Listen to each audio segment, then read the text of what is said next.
So welcome to the Treasury Elite Entrepreneur Series. Time and again, we bring in world-class speakers and business leaders from different parts of the world in the field of entrepreneurship, treasury, VC, private equity, hedge funds, and conduct various programs and webinars in different formats.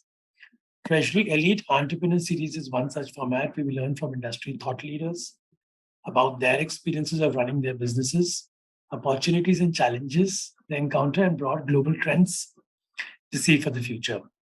Good afternoon, everyone. I'm Abhishek Goenka, founder and CEO of IFA Global and Treasury Lead. We bring in one-stop treasury and foreign exchange solutions for companies over the last 17 years. And today we have Mr. Amit Patni. Amit is the third generation member of the Patni family, founders of Patni Computers. He is the founder and director of RAAY Global Investment, a single family office, a very well-known family office in the country. And he also runs Campden Family Connects business in India. Welcome, Amit. How are you doing today? Thank you, Abhishek. Thank you for giving this opportunity to speak about my journey, and thank you to the IFA and its team. So I'm glad to be here and talk about various things you have in mind. Glad to have you today as a part of the Treasury Elite series. And in the next 40-45 minutes, we'd love to learn from your experiences in the investing world. So, Amit, you and your brother Arihant were the first ones to bring the concept of the family office in India in a more structured format. A lot of listeners today have joint families with millions of dollars of wealth to be distributed amicably among the heirs. How should they go about doing it? Informing trusts, segregating personal and operating businesses, philanthropy activities, etc. So, could you give us a roadmap, a step-by-step process of how should these entrepreneurs deal with this? Sure, thank you. So just to set the context, just give a brief background. We are from Marwadi family, as you said. I'm actually uh, probably the fourth generation to be exact. So my great grandfather started off, as a Marwadi trader in Rajasthan, and my grandfather migrated to Agra and set up a trading business in the 1950s and 60s. And then father got into starting into chemical factories across India. And then in 1976, we started Patni Computer Systems, which is started by my grandfather, my brother, sorry, my grandfather, my father, who's the eldest, and my two uncles. So one of my uncles who had gone to study in MIT, in the 1964, and he then got a scholarship to continue his masters in Sloan School. He settled in Boston and started working in the IT, and he's the one who then started computer consulting, and so we were the pioneers of bringing the offshore development of software, training Indian engineers. I think Patni and TCS were the first companies which sort of took off, identifying the talent pool and creating this software industry which is humongous today. And I'm sure some of the audience may know, some may not know, but Narayan Murthy and his co-founders were part of Patni, when they started their careers. So that's a typical journey where we build one of the strongest IT companies, both in hardware, software, and we had a typical life cycle where the company then grew in the 90s, and then we were the first IT company to get a very large private equity investment from General Atlantic 2001. In fact, it was their largest check which they wrote in terms of a single check into an Indian company, and then typically went for the IPO in 2004. And as in any organization which reaches a certain scale, and with private investors, it went for professionalizing and a professional CEO. And then at some point, uh, the investors, along with us as the promoters, decided that best way forward is to exit and take the value out, because so that the third and fourth generation can do, and make their own way forward.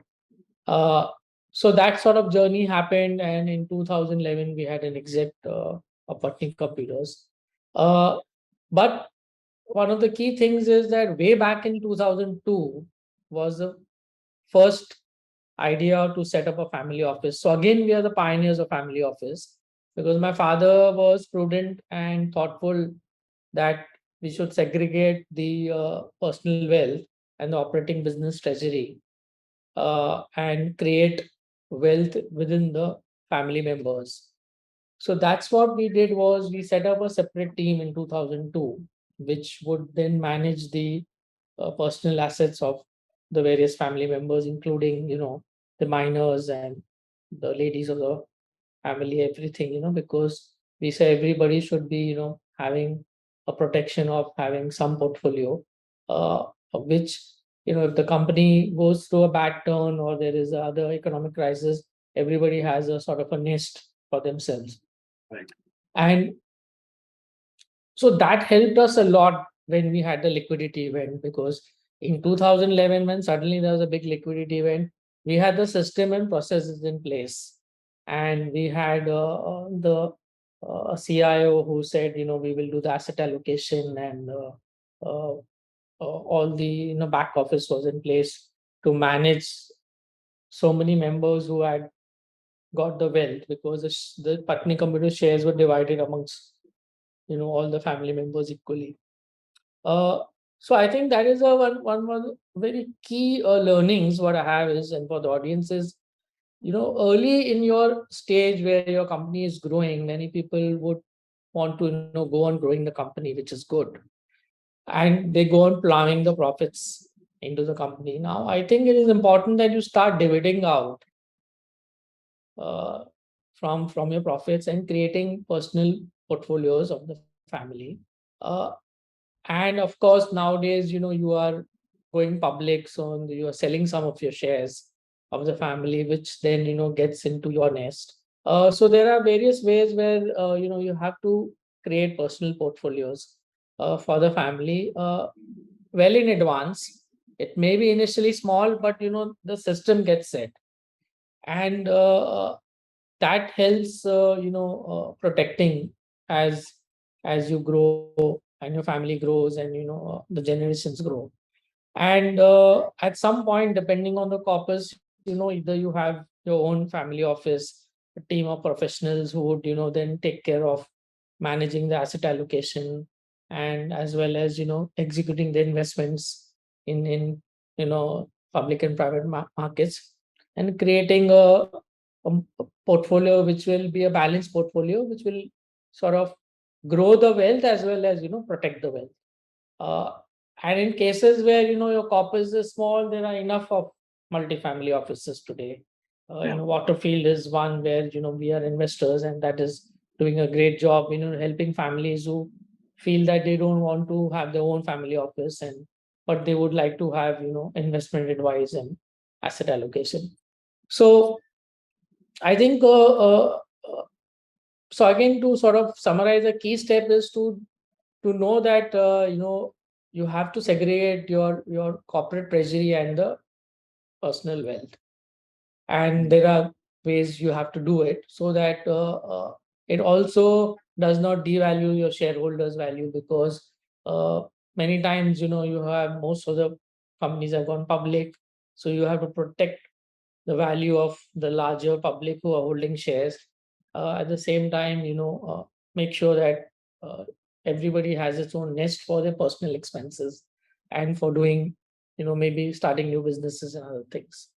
So we now in our family, we have very clear guidelines. I have my own family office now, which we started when I sort of uh, when Patni was sold, and I decided to get into creating my own ventures. So I launched RAAY Global Investments, which is managed by a professional CIO, and we have a team, and we have a clear mandate given on terms of asset allocation and the risk profile of everybody. Uh, and the other members of my family, my cousins and my brothers, they all manage their own wealth. And of course, wherever possible, we co-invest and do businesses together. Like Aryant and me, we are, invested into many businesses together and started businesses together. So that's what's been happening. Right. So Amit, so asset Uh, allocation. I think one of the other points also, sorry, just to complete is we also created trust to protect the wealth of the minors. So we have trust for like my daughters have their own trust, my brothers and my cousin children. So all the four gen they have trust which have been created for them, and that helps them have their own wealth as well as they will grow it, and of course they will get that when they reach a certain stage of their life. Right, right. So Amit, very relevant points that keeping family wealth separate and business operating profits separate and creating a trust and looking at least to one generation beyond. The challenge that I see in a lot of family-owned businesses today, uh, when I keep meeting them, especially in two-tier, three-tier cities, whatever money is being generated is reinvested back to the business because the promoter feels that the return on equity in my business is much higher, and uh, rather I would invest in a land or a building where I can remortgage, get limits to my business, grow my business.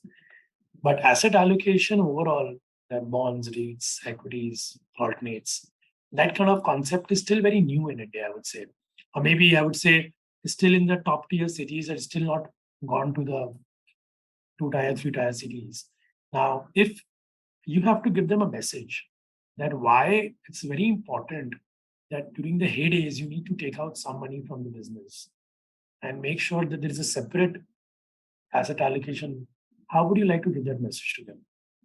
Is something of your so experience that you have seen. Yeah.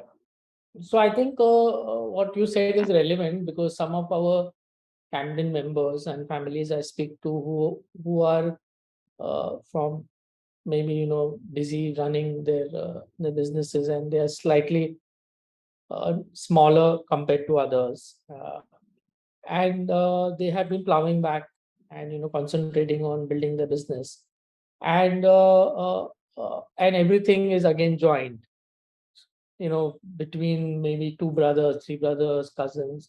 So I've always been giving this advice is one is make a clear distinction of the ownership, Mm. because later on otherwise it leads to friction. So whoever may be the CEO or managing director doesn't matter. From if you have three brothers and you have second gen of another three people and things like that, and the cousins and uncles, it doesn't matter who's doing what. But if you have started the business together and you have made an agreement from beginning that the ownership is equal between the various family members, and that should be stated from the beginning and divided amongst everybody according to whatever is within their decision, so that later on they not say ki, you are not part of the running the business, then why you should share the share. Right. So that is number one. So everybody has equal profits, or whatever is the division which is arrived at. Second is, I think it's important that you create a way where either through a salary which is given to working members, or if dividend is not tax free, then some other forms. But it's important that somehow there is a certain part of the wealth, certain part of the profits of the company goes to the promoters. Yeah. Uh, and see, because you have to de-risk today, if everything you plow into a company and there is a downturn in the economy, then how do you protect your family members? Correct. And also, what I have seen in when we were private in Patni Computers, we used to use the money to buy land. Now that Yeah. became a problem when we went. A private equity investor comes in. Mm. He says, "What is so much of land and real estate doing, which is non-core?" So we actually had to go to a restructuring process where we had to hive off those non-core assets to a separate company. So why do you want to do things like that which will really is not core to the business? So if you take the money out as profits, part of the money. So if you're making 100 rupees, say every year, you say that 20 rupees I'm giving it back to my family members. From there, you create those liquid assets or real estate, Yeah. which is not part of your business. So I think that way is much smoother as as a business grows bigger and a family grows bigger. Agreed. Agreed. It's an important message. Yeah. Everything should not be in the company books. Money has to be taken out. So in the future of any large investor coming in, at least the balance sheet is clean over there. So Amit, the next question to you is today, especially in the last 5 years, once the large exits happened in India, suddenly the post digitization there's an element of startup wave, which is good. Now, a lot of family offices where I interact, everybody is getting interested in portfolio management services, private equity, angel investing, VC investing, without even understanding the nature of the beast, the nature of the asset class. Um, everybody's talking about a 20-25% post-tax, post-fees kind of return.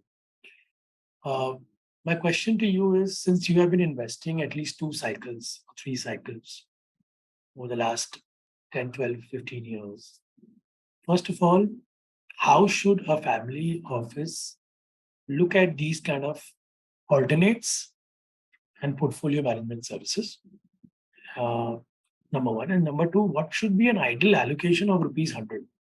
In case he's a 30, 35, 40-year-old promoter who has some liquidity event, say 100 crores, how should he divide that? And what should he consider while he's investing? What kind of parameters he should check in terms of fund manager, track record, etc. Major do's and of course the don'ts first. Uh, Give us a reality check in case you have had experience where people have done mistakes, because you only come to know about the performance 6, 7, 8 years later. So, what are the do's and don'ts out of your experience, Amit? Okay. So I think the first most important thing which I always talk about in forums like these is, I think the key is asset allocation. I think you have to be very clear as a family what is your risk appetite depending on your family members. Many families there is only two members or three members. Some families have elderly parents, and then you have the second gen, and then you have a third gen, and then you have monies in the lady's name. So you have to see how is the family dynamics and structure. And asset allocation is key because you need to decide what is your target on a balanced portfolio. Yeah. See, it's very easy, very excited way, that I'm going to make 25% in equities and I'm going to make 50% IR if I put in this fund and that fund. And you never know what's going to happen. Today, I had Naika Falguni Nair. So Sanjay Nair is a good friend of ours. So 2011, when we started Nirvana Ventures, she come to us and she said, I'm starting this cosmetics inventory place thing. Me, my brother, and my fund manager, said, I don't know this. Will this work? Cosmetics inventory based. Uh, we didn't take the bet. Today, the story. Now I always think back, why didn't I take that bet? Then there are companies I put in where it's gone burst, and then you say, "Arey, why did I put in money like that?" So you never know when is the right time in private equity, in whether it is funds or it is in direct investing. You never really know. Some bets work, some don't work. So there is a element of higher risk. Now, so that's why the balanced portfolio is very important. Today, whatever analysis I've done over the last 10 years, 15 years, in India, equities don't return more than certain percentage, 15% on an annualized basis. Okay. Correct.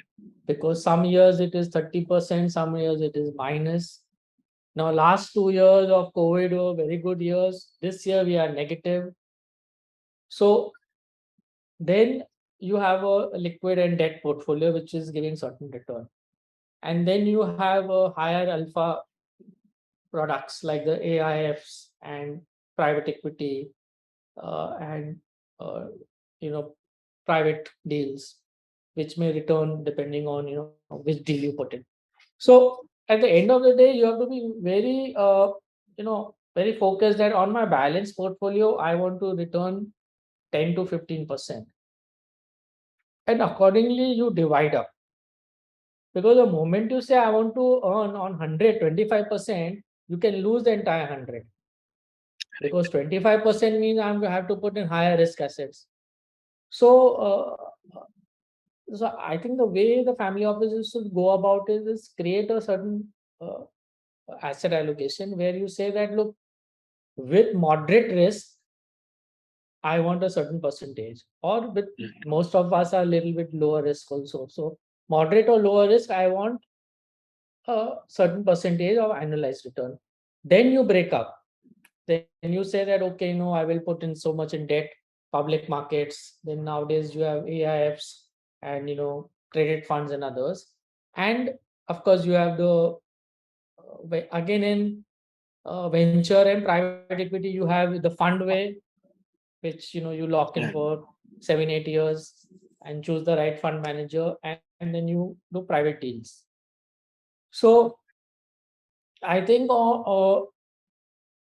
we should not be doing more than 10 15% uh, on risks, high risk assets. On if, as you said, if you have 100, I would say put in maximum 20 if you want, depending. Supposing you don't need the money, and you say I'm happy with 80, which will give me 12% return, and 20 I'll put it, maybe I'll get 25 or 30%. So I think generally with family offices, I've seen it is 20 25%.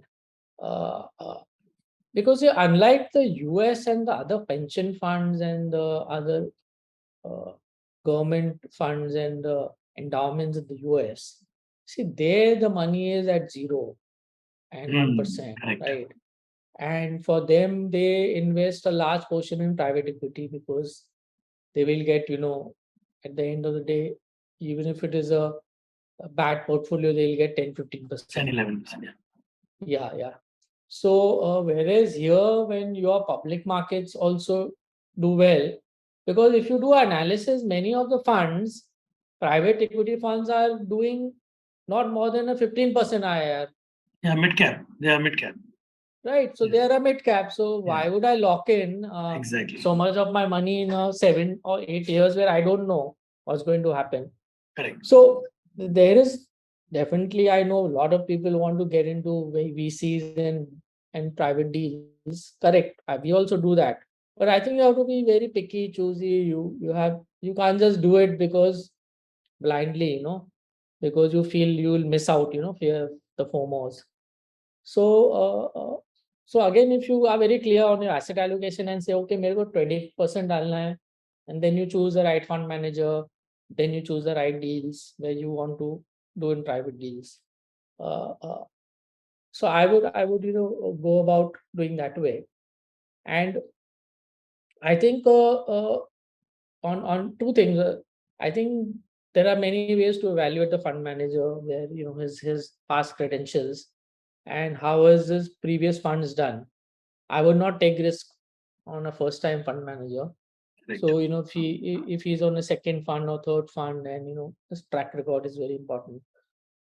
So that way, and also the theme, today if he's just doing general private equity, it may not make sense.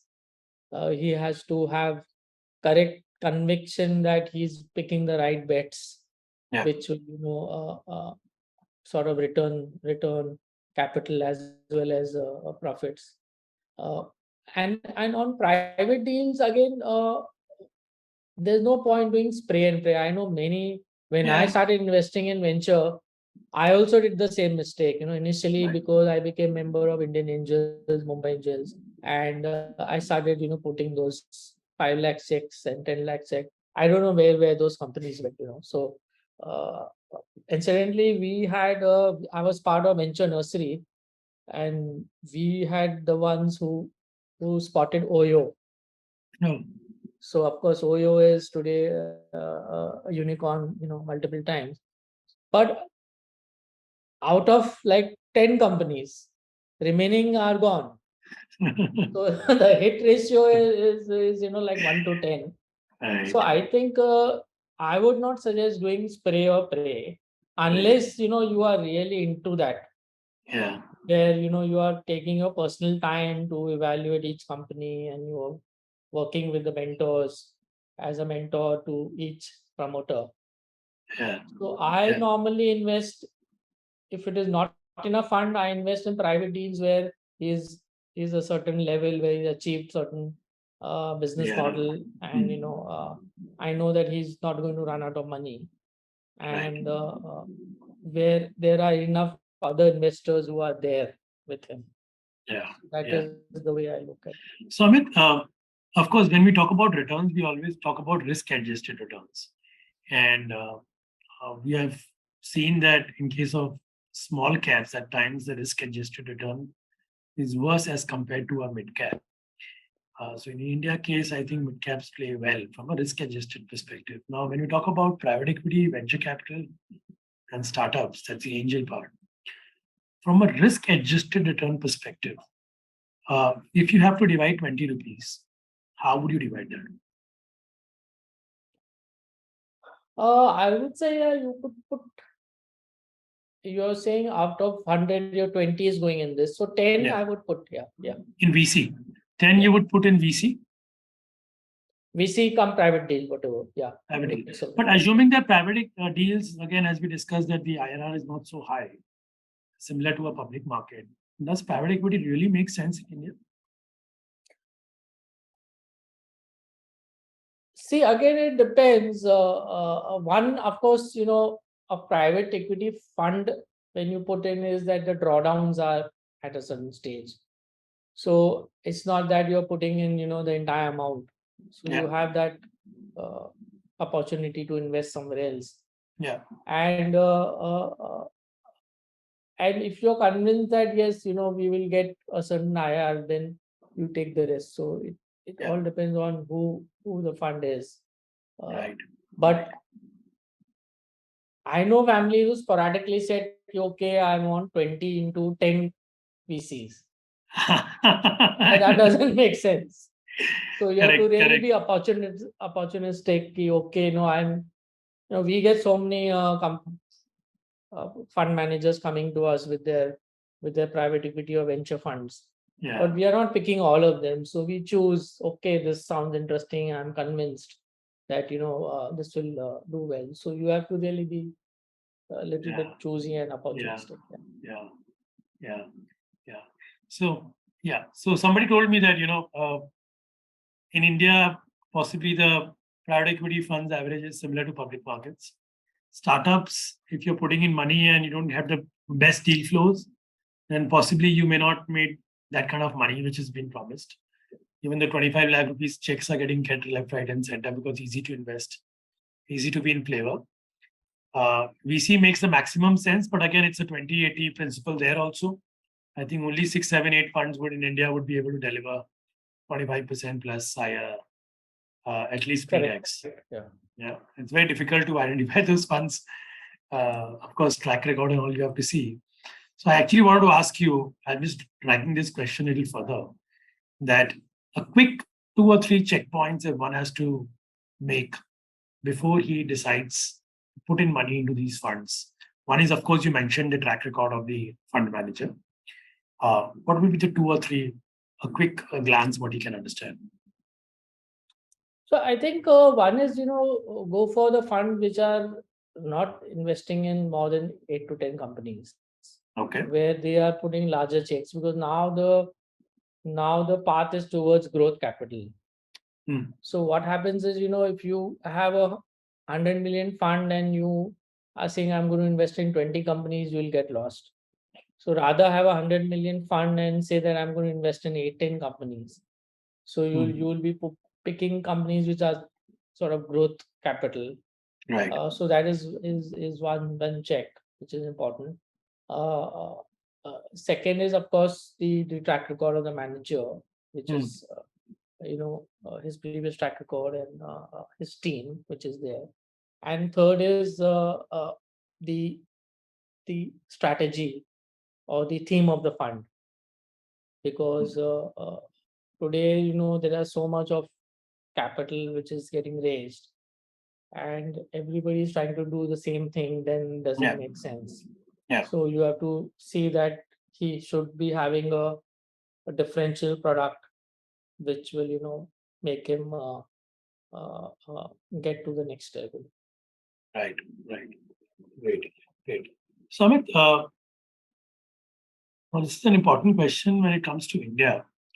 Uh, Last 3 years, we have seen extreme digitization, a lot of financial inclusion happening, a lot of support from the government, UPIs, and apps, loan apps, etc. And every passing day, this has been increasing. And what are the sustainable trends that you observe when it comes to India? Uh, in case you can compare it with any eras, like say the US in the 60s or Japan in the 70s, uh, how should an investor, an ultra HNI investor, plan for this? And where is the opportunity?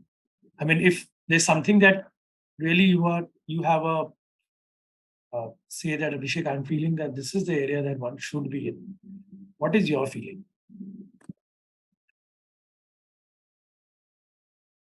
Sorry. So, what's your feeling about the trend and the change that is happening in India? I mean, recently there was a statement from Mr. Kotak also that we are at a strategic inflection point where we'll be just moving away from the other emerging markets. We're getting bond inclusion. We're going to get 30, $40 billion. So I feel that India is in a cusp of a major hockey stick kind of a upside. What's your feeling about it? And if we have to learn from the other economies of the past, like US and Japan, where is the opportunity? No, so I think digitization in India has come a long way since, of course, demonetization. It has increased a lot. Uh, and the usage of the payment apps like Google Pay and Paytm UPIs is become quite big, which is taking you know it's gone down to the 2 tier, 3 tier villages. Everybody is using these apps to make payments. So there's a lot of money coming into the system, which was earlier all cash driven. So from a cash driven economy, we have come to becoming digitized. Uh, I think the credit and debit card usage is yet less compared to international standards. But I think the other payment forms which government has created, that is really helping you know the cash driven economy becoming to digitization. Uh, because when I've now been visiting in the last 1 year overseas to Europe and other countries and Singapore, I find that credit cards are not getting accepted. Sorry, cash is not getting accepted anywhere. Hmm. Hmm. You have that either your payment app like Apple Pay and others, or you tap your card. Right. So I think that slowly is going to happen in India because everybody is now wants bank transfer. I mean, to give you an example, since the especially during COVID years, uh, even my driver is gone all bank transfers. Correct. All our drivers, house help, uh, even when you call up and ask for, the fruit wala and vegetable, everybody is going. and they're sending their, either you Google Pay, if you don't have, you have a bank transfer. So Yeah. that I think we have come up a long way, and thanks to Mr. Modi's initiatives and whatever he has done. So that helps the economic grow, because so much cash comes into the system. Uh, the other is that there's a lot of uh,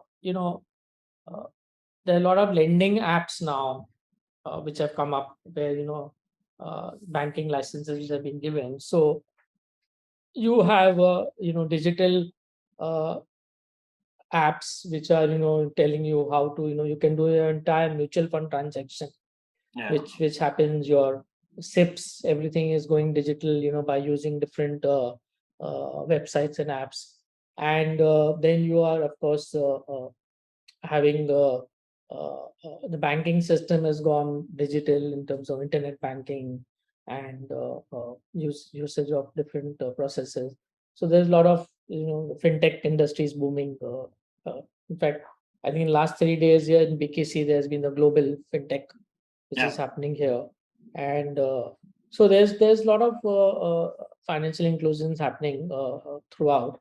Uh, and I think it's really going to grow bigger as we go uh, uh, So further. from an investing space, Amit, do you see any opportunity, large opportunity, which can work for the 8-10 years horizon? I think there are a lot of, we are just investing into a insurance company which is going to help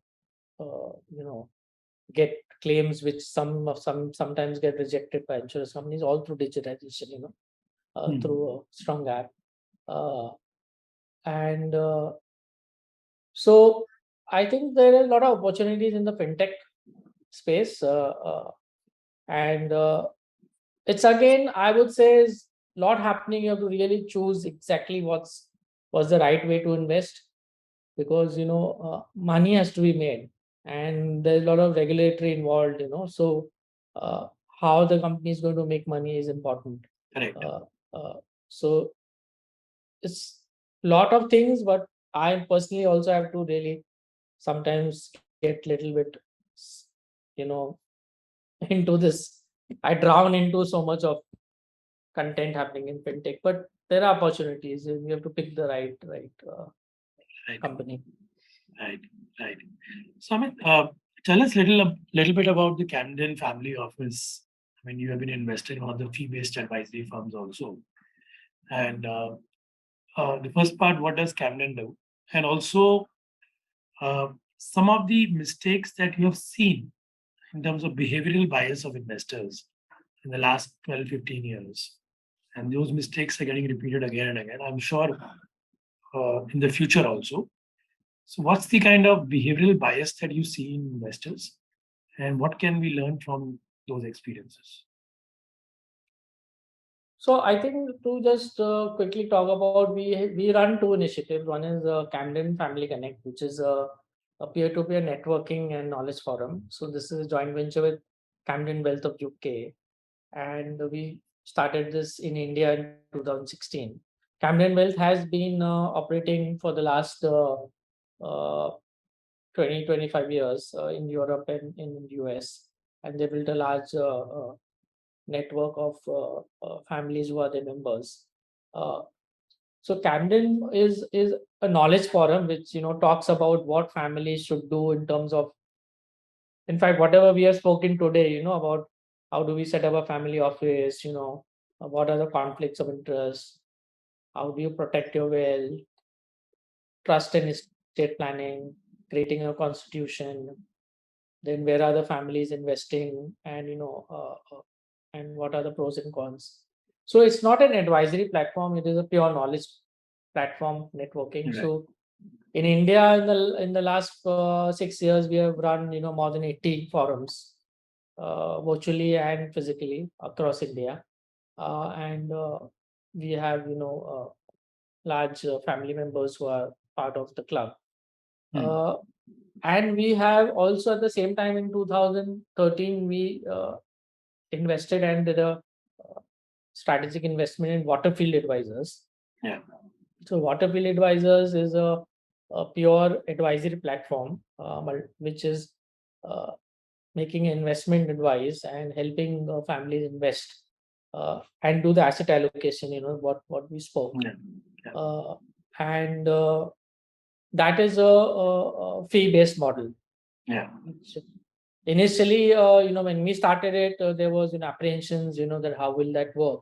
But today the families are paying, and depending on the kind of advice they want and the kind of copies they have, we have families who are paying even a larger amount. So that platform has worked because uh, uh, when the traditional wealth managers were more of the product selling, Yeah. and they were transaction based, whereas we are at Waterfield, we sit down with the family, understand what they want to achieve in terms of asset allocation, risk appetite. Then there are added things like real estate planning, constitutions, trust planning, philanthropy. So there's a more holistic advice, Right. which does. So Right. that's the two initiatives what we have, Right. and the trend I think is going towards families wanting to go for advice which will be unbiased and not be on a transaction board, uh, Correct. Correct. which is happening. Correct. Correct. Plus the overall fee has also come down in the industry. Correct. It's 40-50 basis point on a 100 Correct. crore AUM kind of number has come down, which is good. And transparency has come in the market Yeah. to an extent. So great, Amit. My last question to you is, Amit, one fun fact about you what people don't know. Ah, there are many fun facts, but I think one is, of course, I'm a Bollywood buff and I consume a lot of content Okay. in terms of through the OTT, and at one point we watch all movies, and I in fact produced a movie Oh, as okay. because my first cousin is a movie producer, Suraj Barjatia, Oh, who okay. his rise to fame has been the Hum Aapke हम Kaun, आपके हैं कौन? Yeah. yeah.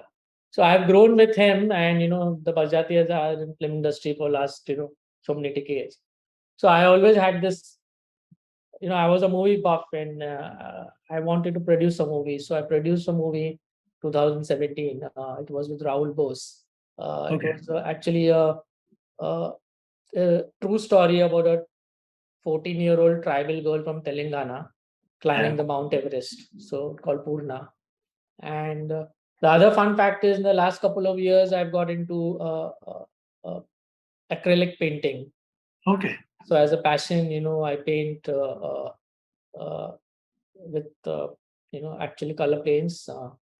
I of course have a tutor which tutored me, and then we sort of do a lot of painting, including my wife also got into it. So as a husband wife, we sometimes go on painting for days. Every day in the evening, come back from office and start Yeah. that. So yeah.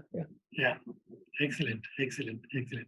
And one entrepreneurial venture that probably you have invested in a lot of companies, you have invested in a fund. One thing that you still want to do.